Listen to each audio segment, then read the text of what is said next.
recording now. All right, so good evening, viewers, wherever you are, and thank you for joining us again. This is episode 3 of season 2 of the Can You Fix Nigeria Challenge.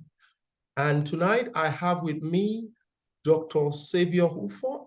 Dr. Ufot is the technical safety manager, is a technical safety manager with Total, and is currently working out of Total Namibia. Is previously very senior HSE personnel in Nigeria. Dr. Ufot, it is great to have you on the discussion tonight. Thank you, Ade. Thank you so much. It's a great opportunity to be here. And first, let me start by appreciating you for the effort you have put in. And I'm very sure that working together, we will fix Nigeria. We can do it, and we will do it. We will do it. We will do it. I'm very confident that we will be able to do that. I mean, just introducing you right there, one of the things was that I know that you're currently in Namibia.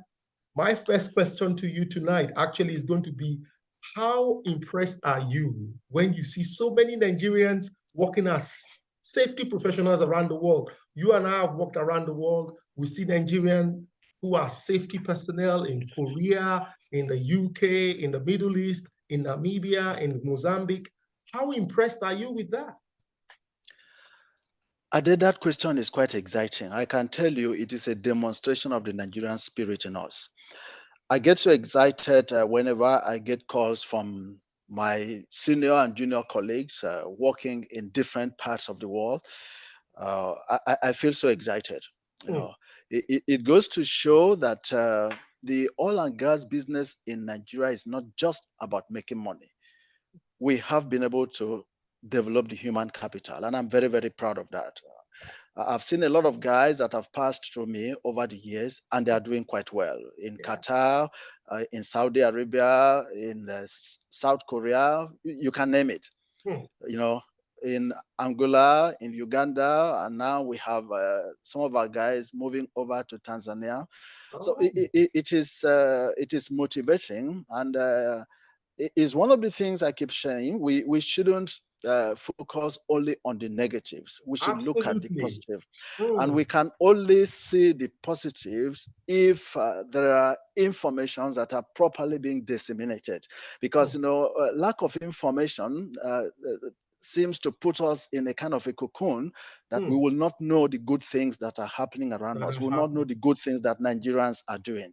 So I'm happy, I'm motivated, and I believe that we will continue to focus on the human capital development, and then we have the potential to export experts around the world. I know. We have the potential.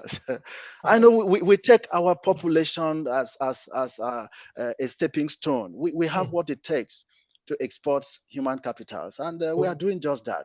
Absolutely. Absolutely. It's so great to see you again, honestly. I mean, so follow on directly from that question. My first question to you tonight is that given the very high number of good safety professionals that we have around the world as Nigeria, how do you think that has translated in Nigeria? I mean, you have worked around the world and you've seen the best practices around the world. How do we compare? How does our oil and gas compare? Are we doing okay? Are we below standard? What's your take on our safety performances in Nigeria? Ade, when it comes to our safety performance vis-a-vis in Nigeria, I can beat my chest that we are doing very well.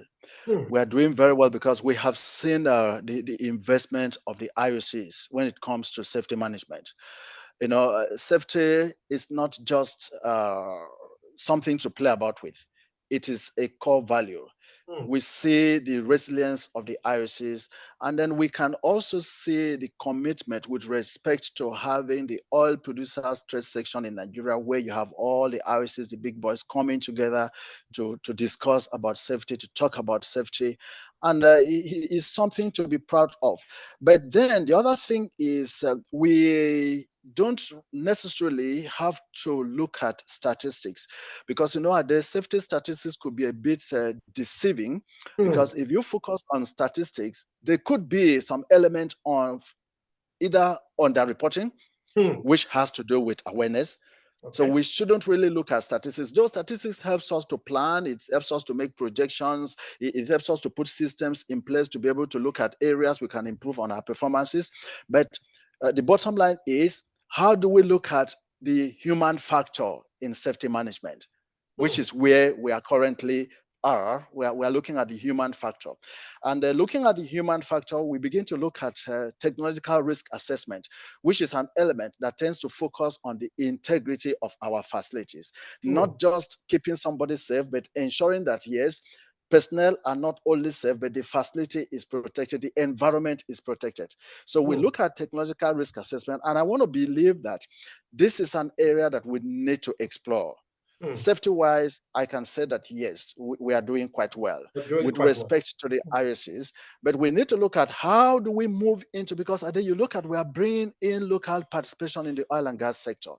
We need to see what can we put in place to ensure that the same level of safety is transferred to these local operators. So This that was is my where next question to you. Absolutely. You are absolutely right.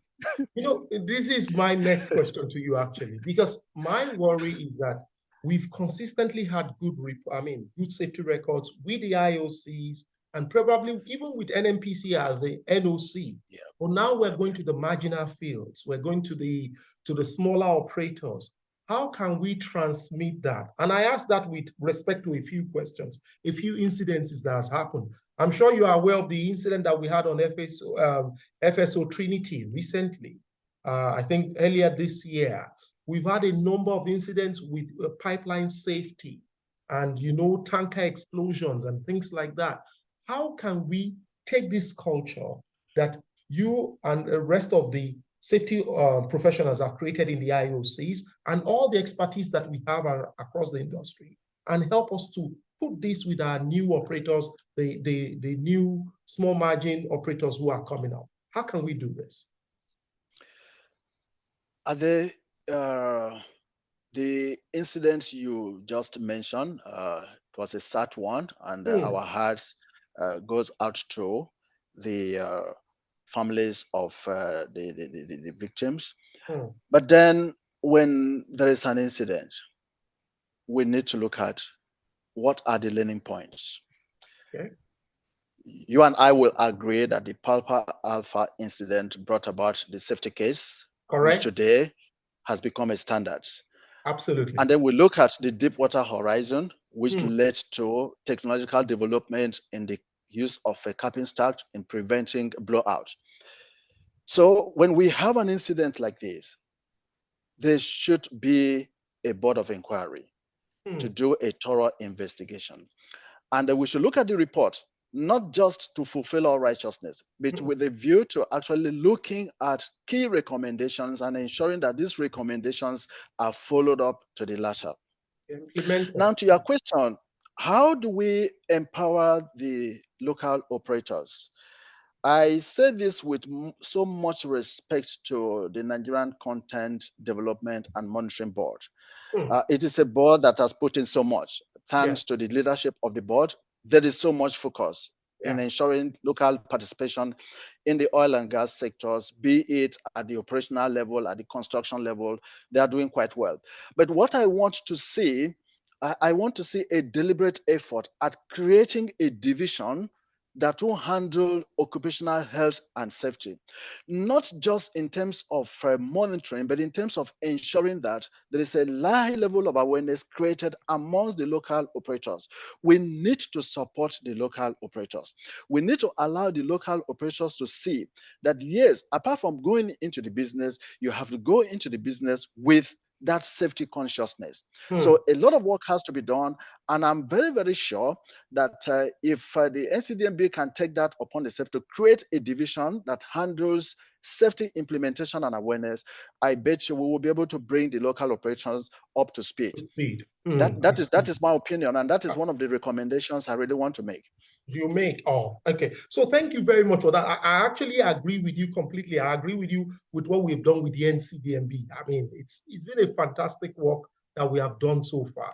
But then that raises another question for me now. So today, who is the safety regulator in Nigeria? So, you know, in the UK, you go to UK, you have HSE, you go to US, you have EPA. You know, in Nigeria today, do we have a safety regulator? Who is that person? Because it's not clear to me. That is one area we need to look at. If you look at safety regulation in Nigeria, you know, we have the National Policy on Occupational Safety and Health of Okay. 2022 that was signed by Dr. Chris Ngige. And Okay. we can see that safety management in Nigeria, knowing fully that it's a multidisciplinary subject.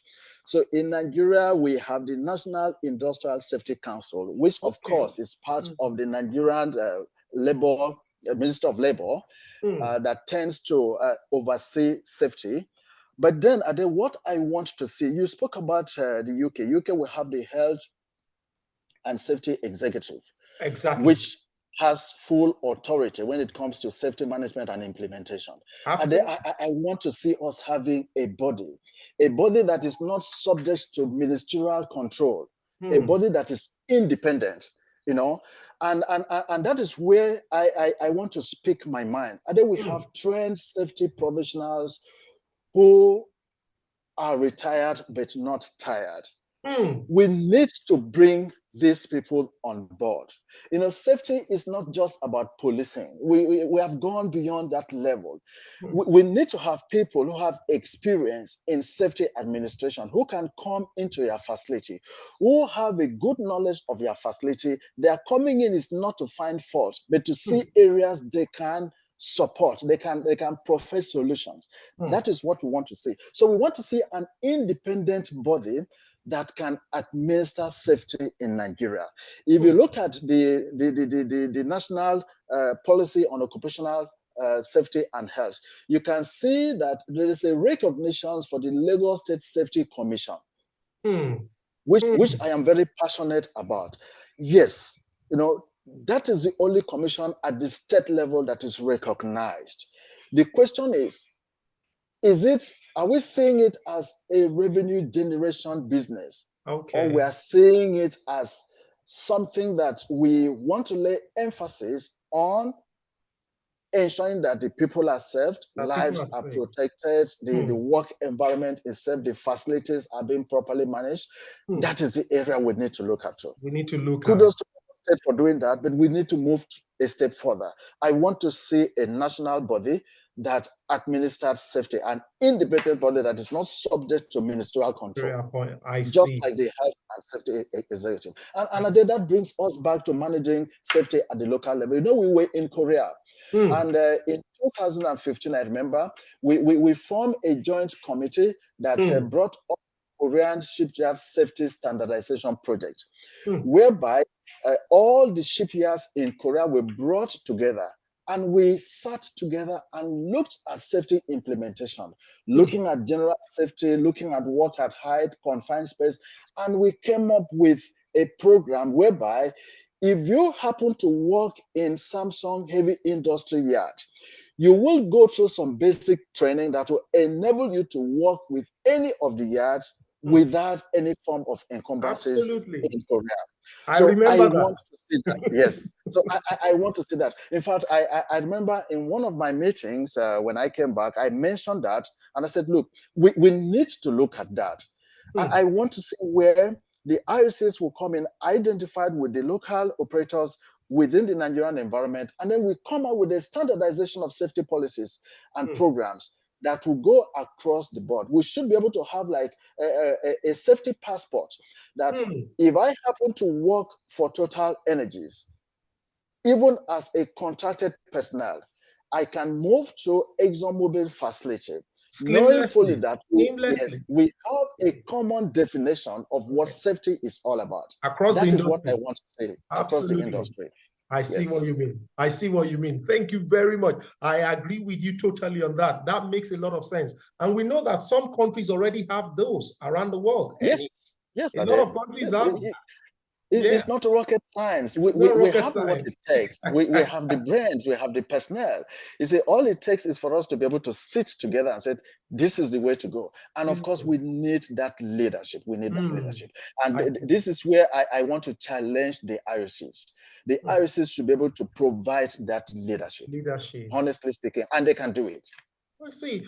So let me ask you another question, because I took a few questions actually before I came on today. I'm familiar, brief to a very little extent, on the regulation called the air gas ban.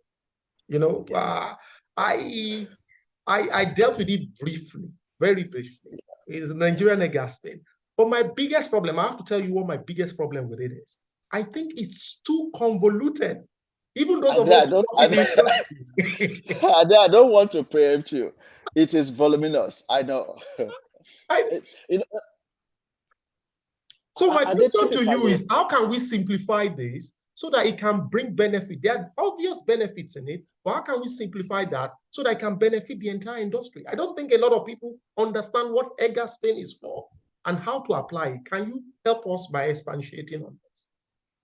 Yes, Ade, the air gas ban, that is environmental guidelines and standard for the petroleum industries in Nigeria, provides regulatory framework standards for the oil industry in Nigeria. I know it covers the downstream, upstream, terminal operations, starting with permitting requirements up to operational requirements when it comes to effluent discharges. So it is quite comprehensive.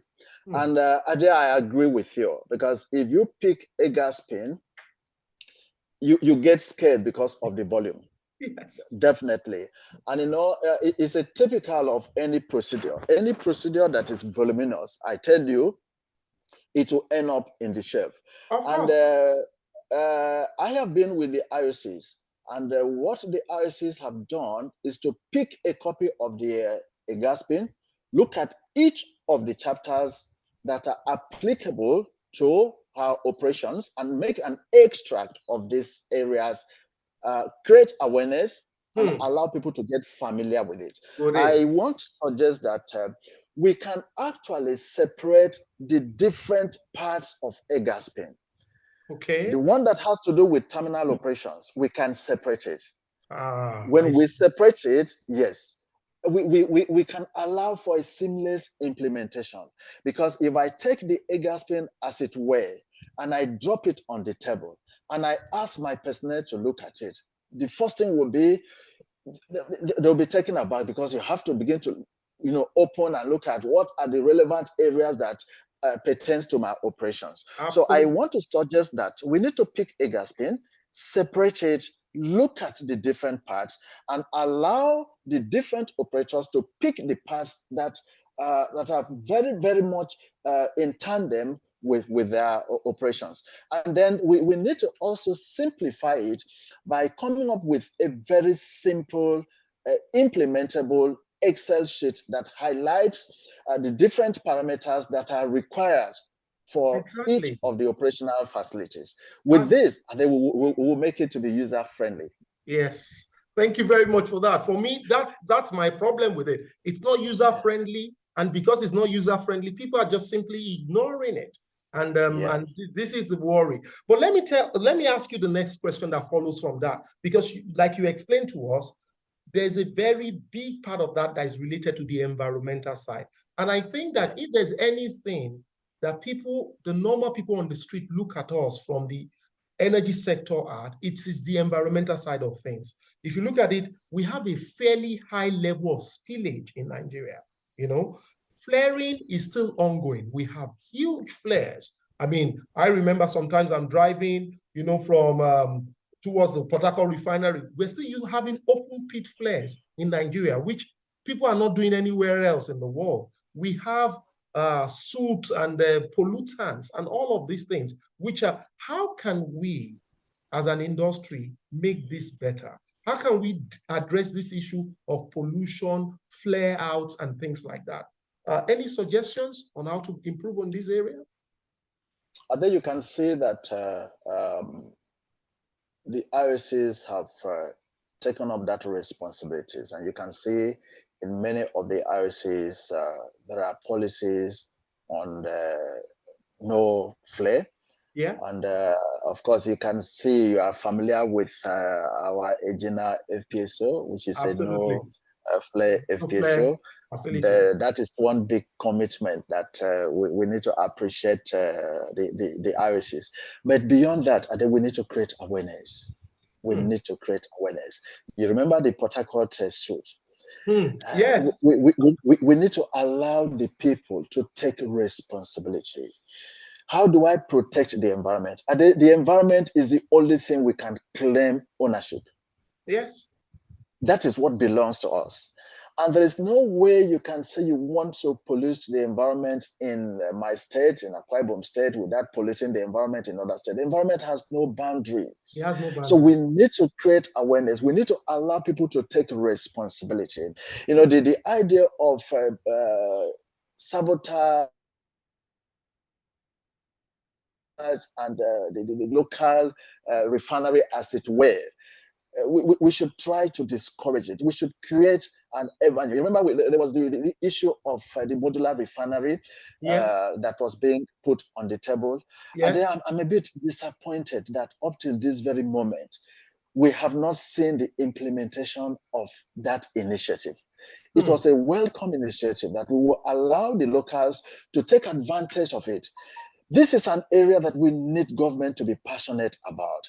So the environment should not only be a matter of establishing the standard and pushing it to the IOCs and say, look, you have to do this, you have to do that. We have to take ownership. Government must take ownership. Hmm. Government must walk the talk. We want to see, assuming we have a couple of modular refineries on board, it will definitely go a long way to minimizing the use of open fit burning of crude Yeah. oil in the name of local refinery. And it will Yeah. also help to protect our environment. And then the other thing about managing our facilities is actually to have, I spoke about asset integrity. You know, Correct. we need to have an independent regulatory body that will help to inspect our facilities to ensure that the facilities are well maintained. They Absolutely. are functioning the way it's supposed to be. We are talking about maintainability and operability of our facilities. We need to have an independent body that will do facility inspection. Facility inspection should not just be, going in to see the cleanliness of the facility. No, we should look at the operability of this facility. We should look at the maintenance record vis-a-vis the original Design. Yes. The design levels of envelope. emission. In The that way, we levels will of have the asset emission. integrity. Yeah, Yeah. yes. So yeah. And in all fairness, if you look at the gas pin talks about having a no NOx flare. Of course, you are not supposed to flare, and if there's need for you to flare, you need to get a permit, and of I course, mean, there's a fine that you need to pay. These are put in place to actually discourage flaring. But hmm. beyond that, because if you look at some of these policies, the RSCs are very, very quick because, of course, they see themselves as a responsible corporate citizen. Hmm. Beyond that, we need to look at the other operators. We need to also look at the communities. Hmm. What can we do to dissuade the communities from engaging in acts of sabotage that will result in environmental pollution? Environmental And damage. when you Hmm. pollute the environment, the cost of remediation and rehabilitation is much huge. It takes Enormous. years. It's not something that you just snap a finger and then you turn it around. So we need to create that awareness, and I want us to kind of have a kind of a team that will create awareness, that will talk to the people, let the people be aware of the dangers of environmental pollution, be I it agree. at Hmm. the level of the industries, the RSCs, or at the level of the communities. You're absolutely right. I mean, like you said passionately there. I remember when we had the Ogoni spill. I mean, that was under President Abacha, and and I'm talking late 90s, almost 30 years later now, we are still haven't finished cleaning up that place. So it's better not to go into these Yeah. environmental issues because once they happen, the cleanup is very, very, very difficult. Oh, the cleanup is not it's It's not a piece difficult to of do. cake. You've got to work, and it takes a very, very Long long time. time Let to me ask bring you the another environment to what question it's that supposed to be. has been coming up and which is associated to this. So you can see that increasingly Nigeria is also beginning to get themselves, or we're getting ourselves very much involved with the climate change clamor around the world. COP26, we're talking about that. Nigeria is talking about bringing in all the CNG buses. I understand that I don't know whether it's 3,000 CNG buses, to reduce climate change. I think we even have a coordinator now in the presidency or in the ministry who is responsible for managing climate change. So what should we be doing in the short term, in the middle term, and in the long term as a country for climate change? In your opinion, should we, I mean, are we transitioning? Should we be transitioning to gas? Are we doing solar? What are we doing? Is it a major challenge for us, in your opinion? How do you see this climate change issue affecting us? I see it as a major challenge that comes with a window of opportunities. Okay. To be sincere with you, unfortunately, I wouldn't say we as a nation did not see this coming. Look at our LNG. One would have expected by now, we are talking about 27. You look at Malaysia. Yeah. One would have expected by now, honestly speaking, we could have harnessed the gas that are being produced in all our facilities. We should not be talking about gas flaring. No. I think because we have the local market. One thing I see, I think we are very reactive in terms of government policy. We are very reactive. We talk about compressed natural gas, and we make it look as if it is a rocket science. This is something that we are supposed to put a plan in place stepwisely. And we as of today, I can tell you, we would have been very, very comfortable with our chest, feeling so good. But we should not be running around the circle. I'm happy we are focusing on climate change, but I want to see a deliberate effort, that will create a roadmap. We need to develop a roadmap, Okay. a roadmap that will take us to where we want to Where be. we need to go. Yeah, we cannot achieve all this in a day. I But agree. let us have a roadmap. And a day when we have a roadmap, I want to see continuity. And the government comes and government goes. And then you begin to see policy somersaults for each incoming government. We should have a defined policy, a defined roadmap that will be a stand-alone, independent of whoever comes into office. That is what I want to see. I want to see that element of continuity, policy continuity, not policy somersaults as a result of new government or new person assuming a position. The policy should not be based on an individual. No. Or a party. It should be a party. It should be a national policy that we take ownership. That is what I want to see. The moment we are able to develop that roadmap, we will look at the quick fixes that we need to put in place for the short term, the medium term, and the long term. And that day, in all fairness, we need to put a system in place to harness the gas produced in Nigeria for local consumption. We should not be talking about using firewood in this century. We have these resources, and then we have it. We should make it affordable to the people. And this is where we should encourage private investors to come in. Government alone cannot do it. But government should be able to create an enabling environment and provide some basic incentives. Incentives in the sense of a tax holiday to potential investors. And we can also encourage local investors in this area. And then we can make our society to work again. I'm passionate about it because when I see what we have, I think we have the potentials. What we need is to create an enabling environment. We need that deliberate initiative, that deliberate policy that will take us to where we We're want to going. be. Okay. Let me put to you one last question before we wrap up tonight. I mean, and I want to come back. I think we discussed it briefly earlier, and it is this issue about pipeline exposure. And we've been having it for a long time. At least I've now known about pipeline explosion and people getting killed for more than 30 years in Nigeria, easily. you know.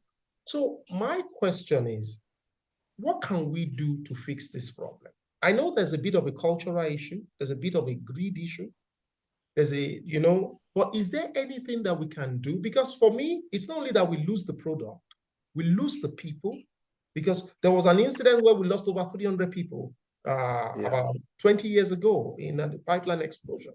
Then we have the environmental damage and all of this. Is there anything that we should be doing now or that can help this situation? It's too frequent in my view. I think we have a lot to do. We need to start with managing poverty. That is the starting point. I We see. need to put a system in place. Poverty alleviation should go beyond giving palliatives. I see. This handout is short-lived.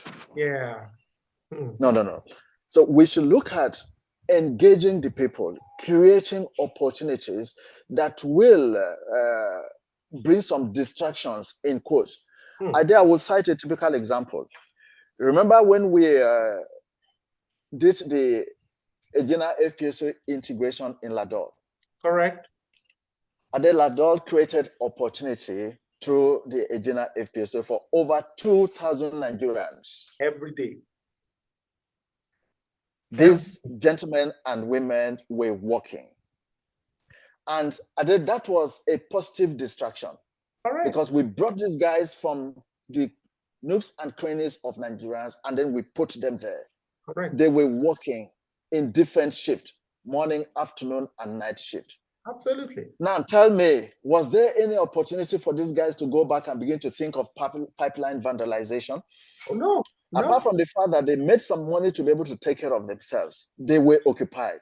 Correct. And they were trained. Immediately, they were trained. Hmm. We did the welders certification training. We had technicians that were trained. And then immediately after that, we had expected that immediately after Egina, we will have Bonga Southwest, coming on board. Correct. Here we are today. Now, what happened to these gentlemen and women that were trained? And then they've gone back to the trenches. And then these guys must survive. That is not an excuse. But then we need to ensure that we create an opportunity for people to have a source of livelihood. That is poverty alleviation. It's not just about sending money to people's bank, which, of course, how much are we talking about? They are talking about 10, 20, 25,000 naira. And they look at the cost of living. Who can sustain? How many families? Look at how many families can sustain with 30,000 naira minimum wage.